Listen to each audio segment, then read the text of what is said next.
Guy wins $50,000 on a scratch ticket, takes his friends to Vegas, buys a truck, covers his mom's rent for 6 months. 2 years later, he's got $400 in his checking account and a truck payment he can't afford. Second guy, same income, $50,000 bonus from work, throws it into index funds, tells nobody, goes home and makes pasta. His friends think he's being cheap. Third guy, earns $200,000 a year, leases a BMW, upgrades the house, takes the family to Cabo twice a year because that's what you do when you make $200K. At 55, he has $180,000 saved. He is, financially speaking, one bad quarter away from disaster. What's the pattern?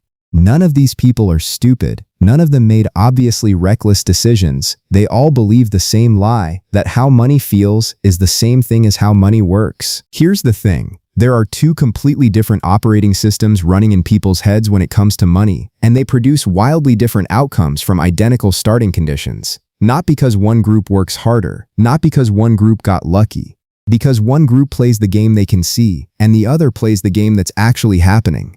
My name is Nico, and I've been investing for over a decade. I run a business, I work with accountants and fiscal lawyers, and I've made every mistake in this video at least once, sometimes twice. If you're someone who earns decent money and still feels like you're running in place, subscribe and like this video. It will help more than you think. Here's what we're actually doing today. I'm going to show you the specific mental models that separate people who build wealth from people who look like they're building wealth. We'll break down why the broke mindset isn't about being broke. It's about a relationship with money that keeps you broke even when you're earning good money. I'll run the actual math on two identical people making identical incomes. And most importantly, I'll show you exactly how to switch the operating system. This isn't about motivation, it's about the actual mechanical systems that either give you freedom or create a new prison with better furniture. By the way, I built a free early retirement calculator because most online ones are mathematically wrong. They don't factor in inflation drag, tax exposure, or sequence of returns risk. It uses BlackRock and Vanguard logic to expose the weak points in your plan.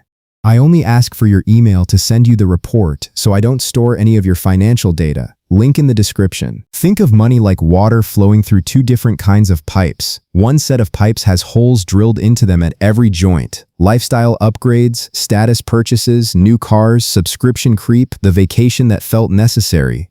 The water gets in, but it leaks out just as fast, and the pipes look great from the outside, shiny, new fittings. The other set of pipes is uglier, older, but it's sealed tight. Whatever flows in, stays in, pressurizes the system, and eventually starts flowing out on its own. The boring pipes build pressure, the shiny pipes just look full. This pattern isn't new.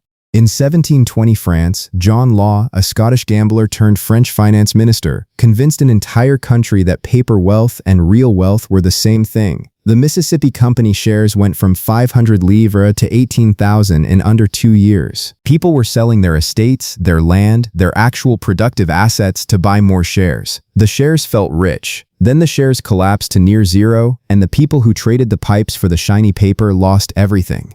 The ones who kept their land, their farms, their sealed pipes, they survived. Same year, same country, entirely different outcome because of how they thought about what money actually is. So what does this have to do with you in 2026? Everything. Let me show you the math. Dave is 35. He earns $80,000 a year. So does his colleague Marcus. Same job, same salary, same city, same everything. Dave earns his money and upgrades his life to match. Nice apartment, newer car, good restaurants, all reasonable, all normal, all keeping him right at the edge of his income. At 65, Dave has $95,000 saved. He cannot retire. Marcus earns the same $80,000. He keeps his life at $55,000 a year and invests $1,500 a month consistently, not aggressively, not crypto, not options, just boring index funds returning 7% average annually. At 65, Marcus has $1.82 million.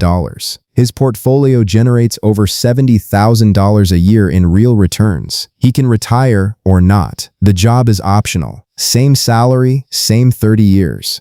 Entirely because of one variable. Marcus decided that the pipes mattered more than the fittings. Here's where it gets interesting and uncomfortable. The broke mindset isn't exclusive to people with low incomes. This is the part most financial content refuses to say out loud. It's a relationship with money, not an income bracket. The $200,000 earner with $180,000 saved at 55 is running the same operating system as the $40,000 earner with nothing saved. They both treat income as a budget ceiling instead of a gap between spending and investing. Imagine asking a financial advisor about this. Client walks in, makes $150K, has $200K saved at 52. Advisor says you're doing great, you just need to optimize. Client says, but my neighbor makes the same thing and has $800K. Advisor, your neighbor probably has a different lifestyle. Client, same neighborhood, same cars. Advisor, well, different risk tolerance maybe. Silence. Because the advisor can't say the actual thing, which is your neighbor understood the pipes before you did, and you spent the last 20 years drilling holes in yours. Here's the psychological mechanism at work, and it has a name: status spending. The human brain evolved in communities of 150 people where visible resource display literally affected your social standing, your mating prospects, your safety. It made sense to signal wealth.